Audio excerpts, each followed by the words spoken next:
अस्सलाम वालेकुम।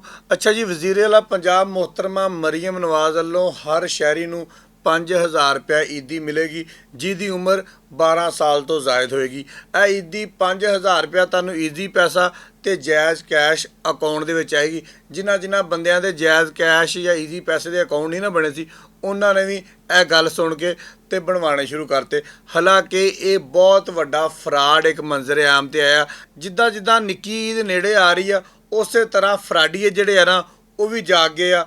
ਉਹਨਾਂ ਨੇ ਫਰਾਡ ਕਰਨ ਦਾ ਇੱਕ ਨਵਾਂ ਕੰਮ ਸ਼ੁਰੂ ਕਰ ਲਿਆ ਵਾ।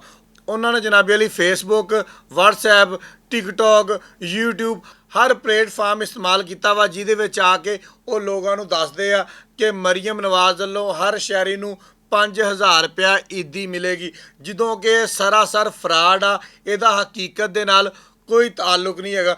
जो मरीम नवाज़ की 5000 वाली ईदी स्कीम आई ना, सानू भी लोगों ने फ़ोन करना शुरू करता कि भाईजान सानू दसो कि इत्ते किद्दां अप्लाई करना। अज भी 3 फोन आए आ ते मैं क्या मैं सारे पंजाबियों नूं दस देवां कि यह फ्राड हैगा वा। जिन्नी तेज़ी नाल तुसीं उन्हां चीज़ां नूं वायरल करदे हो ना, यह साडी वीडियो भी लोगों तक पहुँचाओ ताकि लोगों नूं पता लगे मरीम नवाज़ ईदी स्कीम के नाम से पंजाब दे विच एक बहुत वड्डा फ्राड हो रहा। जदों तुसीं इस जाली वैबसाइट ते जांदे हो, देखो उन्होंने जाल शायदी किद्दां कीती आ। कहंदे आ ना कि नकल वास्ते भी अकल की जरूरत हुंदी आ, ते मेरा ख्याल आ कि इन्हां फ्राडियां दे कोल सब तो ज़्यादा अकल हुंदी आ, बाकी आम शहरियां तो भी ज़्यादा। फ्राडिये ने एक वैबसाइट बनाई आ governmentofpunjab.com.pk, यानी कि बिल्कुल मिलदी जुलदी आ। उत्ते लोगो मोनो शोनो हर चीज़ जिहड़ी आ वो भी पंजाब हुकूमत टाइप लाई हुई है। लेकिन जो तुसीं उहदे उत्ते जांदे हो ना, वैबसाइट के उत्ते, होर किसी दे उत्ते नहीं जाना, वैबसाइट के उत्ते जांदे हो, तुहानूं हर चीज़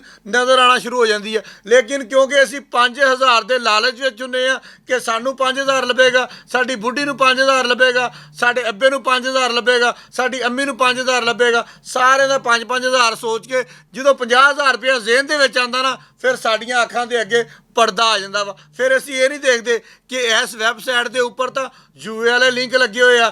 यह वैबसाइट तो साडा परसनल डाटा जिहड़ा वा वो लै रही है। मसलन हुण तुहाडा नाम पुछेगी, तुहाडा ईजी पैसे का अकाउंट पुछेगी, ये कहेगी तुहाडे ईजी पैसे वाले अकाउंट दे विच असीं पैसे भेजण लगे आ, तुहाडा शनाख्ती कार्ड का नंबर ले लेगी, तुहाडे गांह पिछां वाली हर चीज़ लैके फिर किस तरह फ्राड करेगी तुहाडे ईजी पैसा और जायज़ कैश वाले अकाउंट के विचों तुहाडी रकम कढ़ लैणगे। तुहाडे शनाख्ती कार्ड नंबर का, तुहाडे शनाख्ती कार्ड दीयां कापियां का गलत इस्तेमाल किया जाएगा, उन्हां दे उपर सिमां कढा लेगी। असीं इन्हां सारियां गल्लां नूं कदी भी नहीं ना सोचिया। असीं सिर्फ इस गल नूं सोचदे आ कि 50000 रुपया सिक्का राजुल वक्त सानूं जनाबे वाली ईद लभ जानी है। अच्छा, साडी अकल ते इदां दा पर्दा पै जांदा वा। असीं कदी ये गल नहीं सोची कि किसी मीडिया के उपर आके या मरीम नवाज़ ने आप आके या उन्हों की वज़ीर इतलात ने आप आके किसी जगह तो यह गल नहीं की कि असी हर शहरी नूं 5-5000 रुपया ईदी देवांगे, या उन्होंने जी ऑफिशियल वैबसाइट आ वो हैगी जी punjab.gov.pk,